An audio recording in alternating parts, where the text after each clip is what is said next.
This is Radio Taiwan International.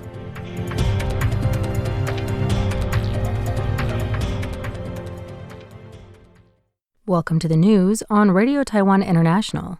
I'm Amanda Stevens, coming to you from Taipei, Taiwan. We begin with a look at today's top stories for Monday, April 27th.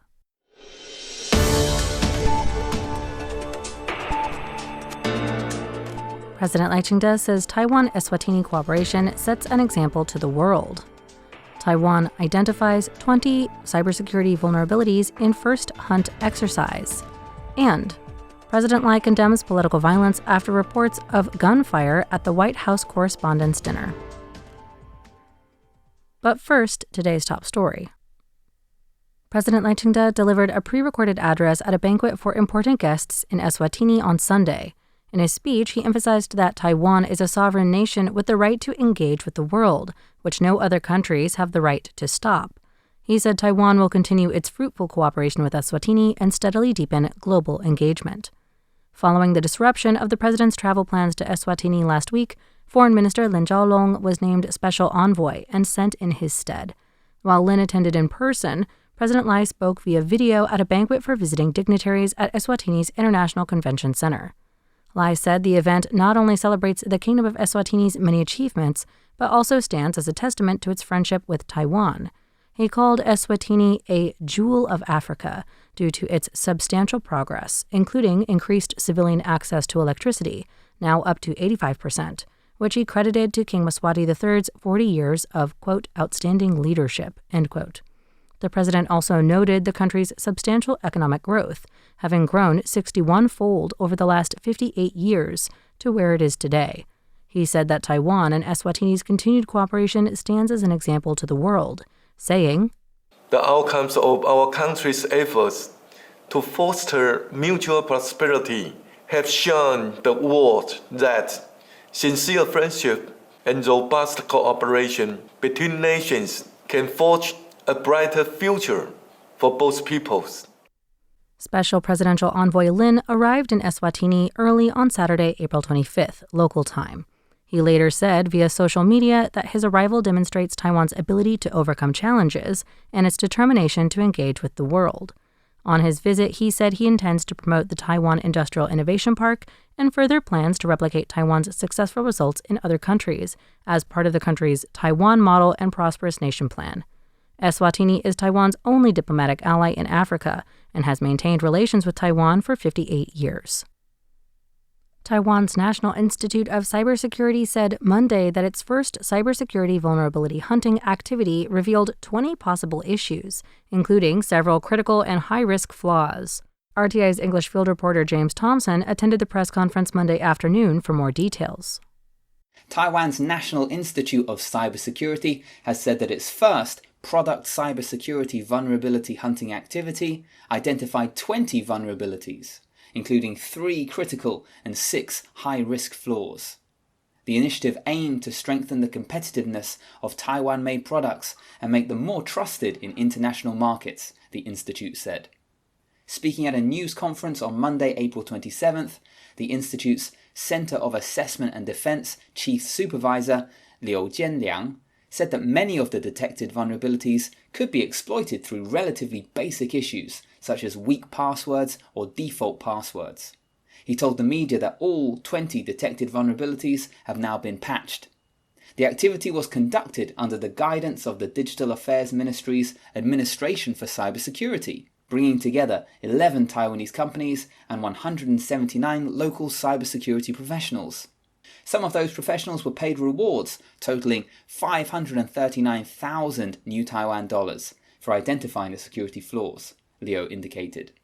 Participants tested 20 groups of products in December and January, including networking-related equipment made by Taiwanese manufacturers. Strengthening product security and supply chain trust is closely related to export competitiveness and national digital resilience, according to the Institute. Looking ahead, the Cybersecurity Institute plans to hold a second vulnerability hunting activity in September, focusing on software supply chain security verification. This is James Thompson for Radio Taiwan International, reporting from Taipei.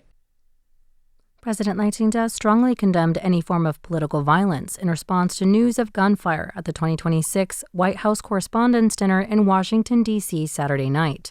According to local media, just after the annual press event began Saturday evening local time, multiple shots were heard. U.S. President Donald Trump and First Lady Melania Trump initially sheltered in place before being evacuated. Other high-ranking members of the U.S. government present, including the vice president, were also evacuated.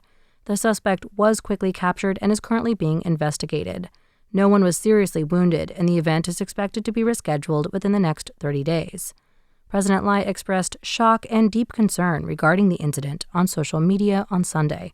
He said he was relieved to hear that President Trump and other attendees were well and condemned any form of political violence. The World Taiwanese Congress, Taiwan National Alliance, and other non-governmental organizations held the 14th Global Taiwan National Affairs Symposium at the Chang Yun-fa Foundation in Taipei on Sunday. The conference focused on Taiwan-Japan-U.S. relations, inviting domestic and international experts and scholars to discuss issues such as national and economic security, Chinese pressure, and the normalization of Taiwan's national identity. Former Japanese Vice Minister of Defense and current Senator Yasuhide Nakayama, former AIT Director William Stanton, and Deputy Foreign Minister Francois Wu were invited to give keynote speeches on the trilateral relationship between the U.S., Japan, and Taiwan. Taiwanese presidential advisor Yao Jiawen relayed President Lai Ching-te's congratulatory message that this grand event can help unite the national consciousness, build partnerships, and work together to create a resilient Taiwan. Nakayama stated in his speech that China has become a threat to the regional and global order. He emphasized that, in cooperative efforts between Taiwan, the U.S., and Japan, the goal is not war, but to, quote, prevent China from drawing its sword, end quote. He pointed out that Japan is currently reviewing its security strategy, abolishing arms export restrictions, and pushing for the inclusion of self-defense forces in the Constitution, striving to transform into a country capable of assuming regional security responsibility. Stanton said that although the current rhetoric and policies of the Trump administration have filled Taiwan-U.S. relations with uncertainty, bipartisan support for Taiwan in the U.S. Senate is firm and consistent. He emphasized the importance of the stability and resilience of the bilateral relationship to the people of the world, Taiwan, and the United States. The final batch of 28 M1 Abrams tanks purchased by Taiwan from the United States arrived at Taipei port on Sunday evening. They were transported by civilian-owned large flatbed trucks from Taipei Port to the Army's Armored Training Command in Huguo, Hsinchu. The Army has approximately 1,000 armored vehicles, including the CM-11 Brave Tiger and the M60A3 tanks, but these have been in service for over 20 years. In addition to purchasing new engines for the M60A3s, the Army has allocated over 40 billion NT dollars, or nearly 1.3 billion US dollars, from 2019 to 2027 to procure the 108 Abrams, or the M1A2T tanks, hailed as the most powerful tank on Earth. The first batch of 38 M1 Abrams arrived in Taiwan in December 2024, the second batch of 42 in July 2025, and both batches are now in service. After equipment conversion, testing, and combat readiness training, this final batch of 28 will be deployed to the 6th Army Corps to defend the northern region. Economy Minister Gong Mingxing says Taiwan leads the world in AI hardware, but there is still room for improvement in AI development and applications. That came during the 2026 Best AI Award ceremony on Saturday. The competition is divided into two categories: AI applications and IC design. Domestic and international companies and students compete for the top prize of 1 million NT dollars, or 32,000 US dollars, in the corporate category, and 300,000 NT dollars, or 9,500 US dollars, for students. The aim is fostering AI innovation as well as discovering domestic and attracting foreign talent. Gong says that this year's competition had a large number of medical and agricultural submissions, with the former alone accounting for 25%. He said he will therefore urge relevant ministries to increase the prize money for next year's event.